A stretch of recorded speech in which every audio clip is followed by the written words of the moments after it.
Marla backed away. Her mother frowned. "Marla, honey, what's wrong?" Marla shook her head.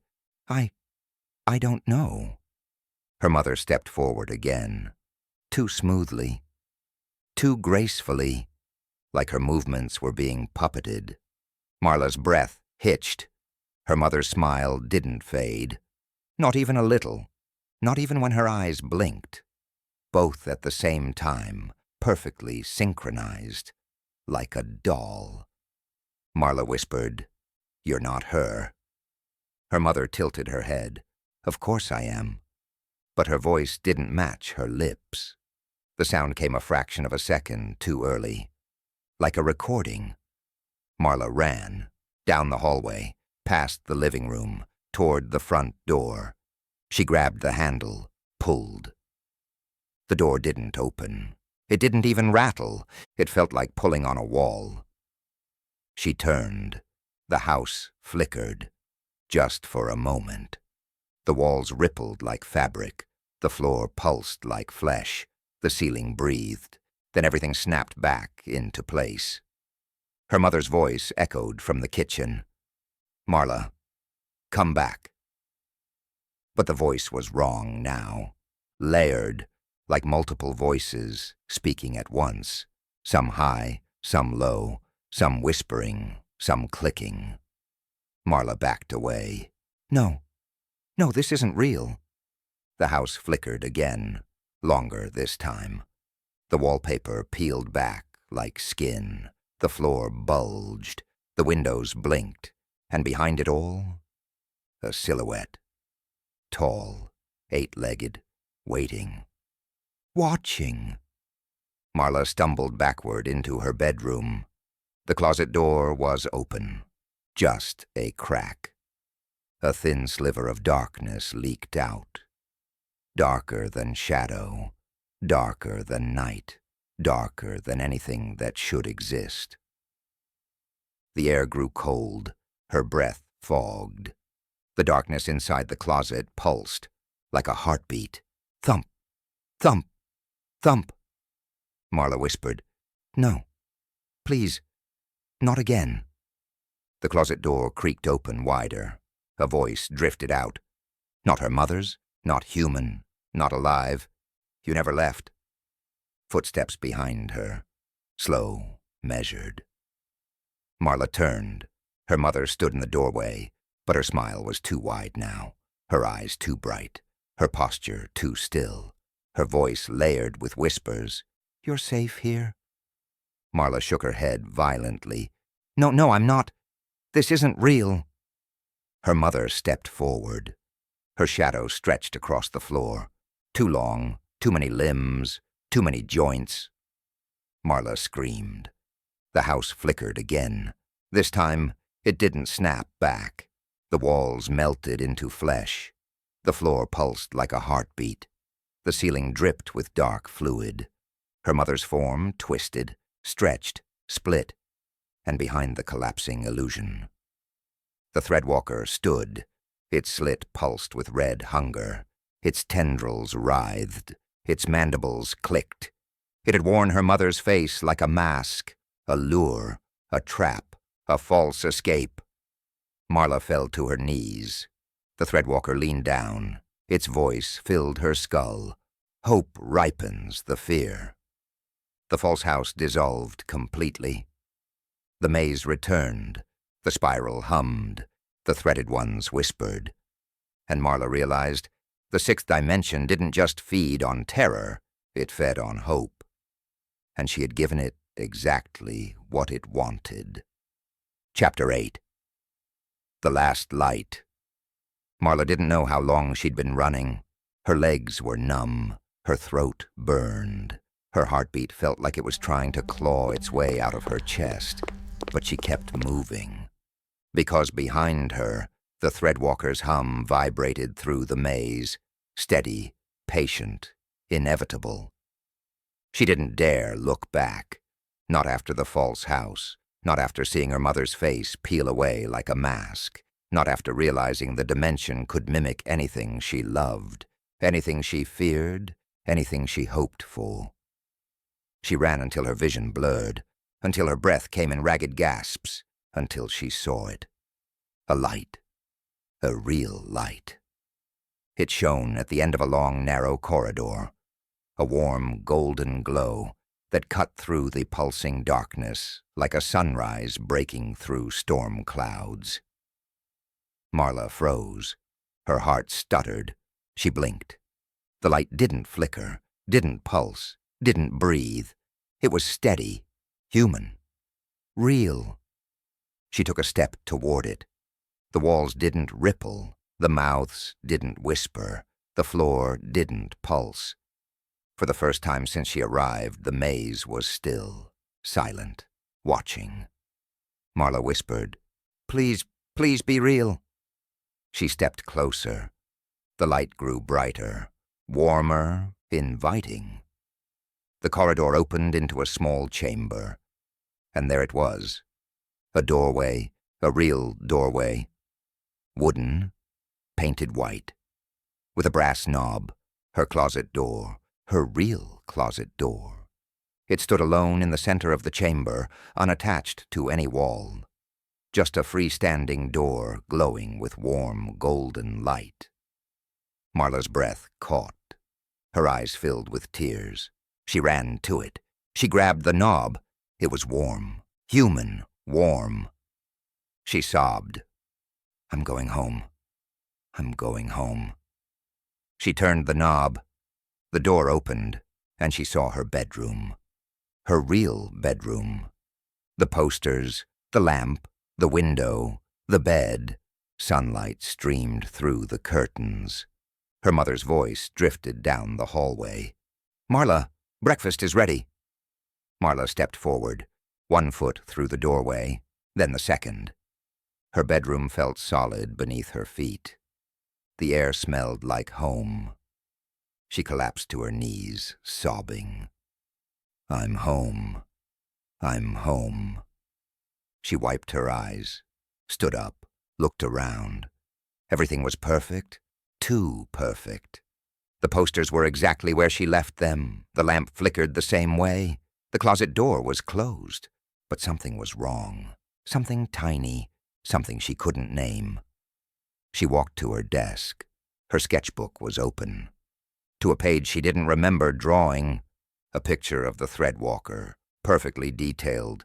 Every leg, every mandible, every tendril. She slammed the sketchbook shut. Her breath hitched. No, this isn't real." The sunlight flickered, just once. Like a dying bulb. Marla backed away. The floor beneath her feet pulsed. Once, twice, like a heartbeat. She froze. The walls rippled. The posters melted into the surface like ink sinking into paper. The window blinked. The sunlight dimmed. Her mother's voice drifted down the hallway again. But this time, it was wrong, layered, whispering, clicking. "Marla, come eat." Marla shook her head violently. No, I'm not doing this again." The house exhaled. A long, slow, wet breath. The floor bulged beneath her feet. The walls peeled back. And the entire illusion collapsed like a shed skin. The bedroom dissolved. The sunlight vanished. The posters melted. The floor split open. And Marla found herself standing in a vast circular chamber. The real chamber. Its walls lined with pulsing tissue, its ceiling dripping with dark fluid. The closet door was gone. The light was gone. Her mother's voice was gone. Only one thing remained. The threadwalker, standing directly behind her. Its slit pulsed with red hunger. Its tendrils writhed. Its mandibles clicked, and its voice filled her skull. "Hope is the sweetest thread." Marla fell to her knees, sobbing, broken. The threadwalker leaned down. Its breath washed over her, warm, wet. Final. The sixth dimension didn't just feed on terror. It fed on hope. It let her believe, let her dream, let her reach for the light. Because hope made the fear richer, deeper, more delicious. And Marla realized with a hollow, shattering clarity, there was no escape. Not now, not ever. Chapter 9. The Final Thread. Marla didn't scream anymore. She didn't have the breath for it. Her throat was raw. Her legs were shaking. Her mind felt like it was unraveling thread by thread. But she kept moving, because the threadwalker was behind her. Not close, not far, just present. Always present. Its hum vibrated through the maze like a second heartbeat. One that didn't belong to her but lived inside her bones. She stumbled through a corridor that twisted like a serpent, its walls pulsing with faint red veins. The mouths embedded in the tissue whispered softly as she passed. Not mocking, not warning, just observing. Like spectators watching the final act of a play. The corridor opened into a vast chamber. Circular, high-ceilinged, silent. The walls were smooth here. No mouths, no faces, no veins. Just a pale, fleshy surface that reflected her movements, like a distorted mirror. Marla stepped forward. Her footsteps echoed. Once, twice, then again. But the third echo didn't match her step. It came a fraction of a second too late. She froze. Another echo. A soft, wet tap. Then another. Then 8 more. The threadwalker was entering the chamber. But she didn't turn. She couldn't. Because something else caught her eye. A shape in the center of the chamber. A pedestal. And on it, a thread. A single glowing red thread, suspended in the air like a strand of light. It pulsed gently, hypnotically, alive. Marla stepped closer. Her breath hitched. The thread wasn't floating. It was attached. To something. Something invisible. Something enormous. Something that stretched upward into the darkness above. She whispered, What is this? The chamber answered, not with sound, with movement. The thread twitched, and the entire chamber shuddered. The ceiling split open, slowly, silently, and Marla saw it. A web. A colossal, impossible web stretching across the darkness, woven from thousands of glowing red threads. Each thread pulsed with a faint heartbeat. The same heartbeat as the threadwalker, the same heartbeat as the maze. The same heartbeat she felt in her own chest. She staggered backward. No. The web descended slightly, revealing shapes tangled within it. Human shapes. Threaded ones, hundreds of them, suspended, wrapped, preserved. Their eyes were open, their mouths twitched, their chests glowed faintly. They weren't dead, they weren't alive. They were part of the web, part of the dimension, part of him. Marla fell to her knees. Tears streamed down her face. Please don't let this be real. The web pulsed. The chamber pulsed. Her heartbeat pulsed, all in perfect unison. The hum deepened. The air thickened. The threadwalker stepped into the chamber. Its 8 legs pierced the floor with slow, deliberate precision. Its torso leaned forward. Its mandibles twitched. Its slit pulsed with red hunger. It didn't rush, didn't lunge, didn't roar. It simply existed. And its presence filled the chamber like a suffocating fog. Marla forced herself to stand. Her legs trembled. Her voice cracked. Why me? The threadwalker tilted its head. Its tendrils unfurled. Its voice filled her skull. A whisper that felt like fingers brushing the inside of her mind. You are the last thread. Marla shook her head violently. No, I'm not. I'm not. The threadwalker stepped closer. Every web needs a final strand. Its mandibles clicked. You complete the pattern. Marla ran, not because she believed she could escape, but because instinct demanded it. She sprinted toward the far wall. The chamber shifted. The wall opened. A corridor appeared. A real corridor. Not pulsing, not whispering, not alive. A straight path. A clean path. A way out. She didn't question it. She ran. Her feet pounded the ground. Her breath tore from her lungs. Her vision blurred. The corridor brightened. A light appeared at the end. Warm, golden, human. She sobbed. "Yes, yes, please, please." She reached the light. She reached the doorway. She reached nothing. Her hands hit a solid surface. The light flickered. The corridor dissolved. The doorway melted. And she was back in the chamber, standing inches from the threadwalker. Its slit pulsed. Its tendrils writhed. Its voice whispered. "Hope is the final flavor." Marla collapsed. Her strength gone. Her hope shattered. Her mind fraying at the edges. The threadwalker leaned down. Its mandibles brushed her cheek. Its breath washed over her. Warm, wet, final. And Marla realized there was no more running, no more illusions, no more tricks. The web was complete, and she was the final thread. Chapter 10. The consumption. Marla didn't run anymore. There was nowhere left to run. The chamber around her pulsed with a slow rhythmic beat, the heartbeat of the sixth dimension itself. The walls trembled, the floor throbbed, the air vibrated with a low hum that seeped into her bones.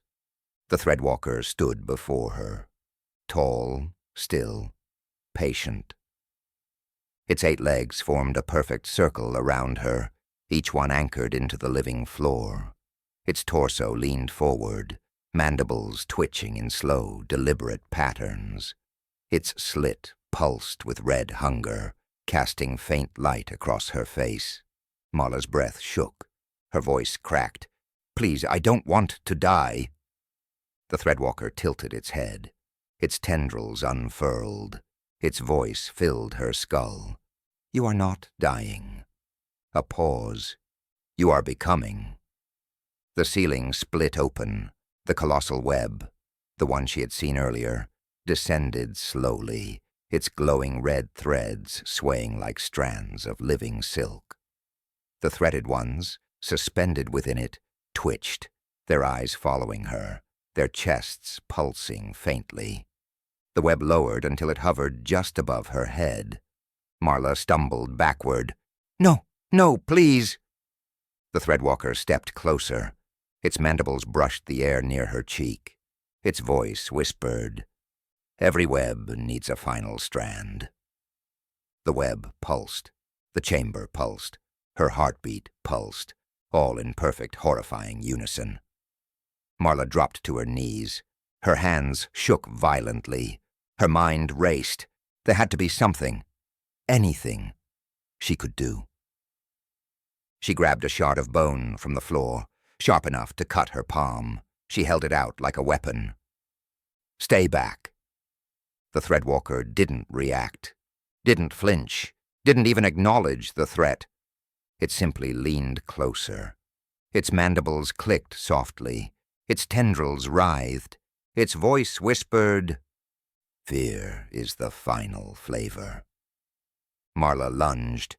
The shard struck the creature's torso. It didn't pierce, and it didn't scratch. It didn't matter. The threadwalker didn't even blink, because it had no eyes to blink with. It simply existed, unstoppable, ancient, inevitable. Marla dropped the shard. Her strength left her. Her hope left her. Her voice left her. She whispered, "I'm sorry." The threadwalker leaned down. Its 8 legs tightened their circle around her. Its torso lowered until its mandibles hovered inches from her face. Its slit widened. pulsing with deep, red light. The web descended fully, brushing her shoulders, her hair, her skin. The threads were warm, warmer than they should be, and they vibrated with a faint, rhythmic hum. The threaded ones whispered from above, "Join us, join us, join us." Marla closed her eyes. Her breath trembled. Her heartbeat slowed. The threadwalker's voice filled her skull one last time. "You are the final thread." The chamber darkened. The hum deepened. The web tightened around her. The threadwalker's tendrils wrapped gently, almost tenderly, around her arms, her shoulders, her back, not tearing, not ripping, just claiming. The dimension pulsed. The web pulsed. Her heartbeat pulsed. And then the hum stopped. The chamber fell silent. The web glowed faintly. The threadwalker straightened.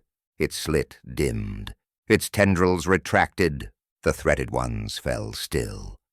And Marla Quinn was gone. Not dead, not alive. Threaded, woven into the web. A new pulse joined the others. A new whisper joined the chorus. A new strand completed the pattern. In the world above, Marla's closet remained open. Her room remained empty. Her mother called her name for days, but the closet never answered, because Marla Quinn had become part of something older than fear. Older than hunger. Older than the world itself. She had become the final thread in the web of the sixth dimension, and the threadwalker was already waiting for the next one. Hey, if you liked this video and want more content, please do like, comment, and subscribe. Also, if you want to share some of your personal scary stories, email us using the email in the description. Haunt you later.